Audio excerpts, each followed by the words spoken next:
Hi friends, welcome to మా చేతి వంట. ఇవాళ మనం పప్పు చుక్కకూర ఎలా చేసుకుందామో చూద్దాం.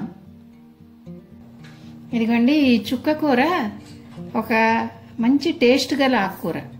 మిగతా వాటికి గోంగూర తర్వాత మిగతా దీనికి పులుపు అనేది ఉంది. అందుకని దీంట్లో మనం చింతపండు వేయకుండా ఎక్కువ ఆకుకూర వేసుకుంటే కూర చక్కగా పుల్లగా బాగుంటుంది. ఆకుకూరలో చక్కని ఆకుకూర, ఇది రుచిగల ఆకుకూర. దీన్ని పప్పులో వేసి ఎలా వండుకుందామో చూద్దాం ఇప్పుడు. ఇదిగోండి కట్ చేసింది. ఇదిగోండి పప్పు కుక్కర్లో కడిగి పెట్టాను. పప్పులో ఎప్పుడైనా సరే మనం ఈ ఒక్క కణుపు ఎత్తు నీళ్లు పోస్తే చాలు.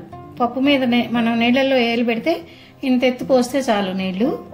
దీని మీద ఇప్పుడు పప్పు ఆకుకూర ఇలా పెట్టేసేద్దాం. 2 విజిల్స్ వచ్చే వరకు ఉడికిస్తే చాలు.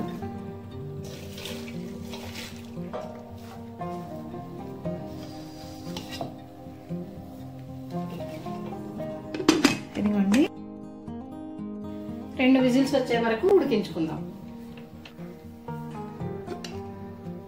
ఇదిగోండి పప్పు చుక్కకూర ఉడికిపోయింది మెత్తగా.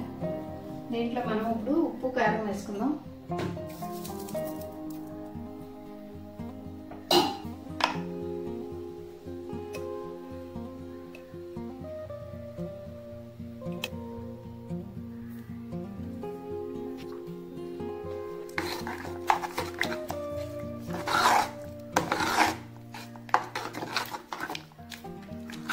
దీన్ని ఒకసారి స్టవ్ మీద పెట్టి ఒక ఉడుకు రానిచ్చి తాలింపు పెట్టుకుందాం.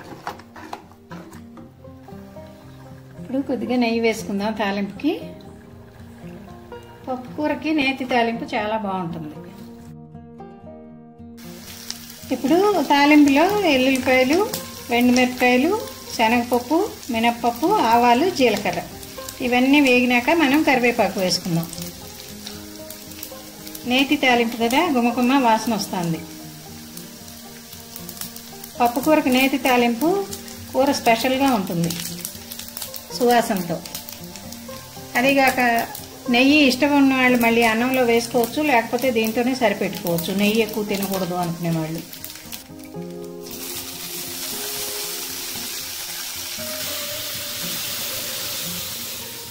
ఇదిగోండి పప్పు చుక్కకూర చక్కగా బాగుంది. పప్పు సరిపడా ఆకుతో ఒత్తుగా చక్కగా ఉంది. మీకు ఎలా వచ్చింది అనేది కామెంట్ చేయండి, లైక్ చేయండి, షేర్ చేయండి. తప్పకుండా మన ఛానల్ మా చేతి వంట సబ్స్క్రైబ్ చేసుకోండి.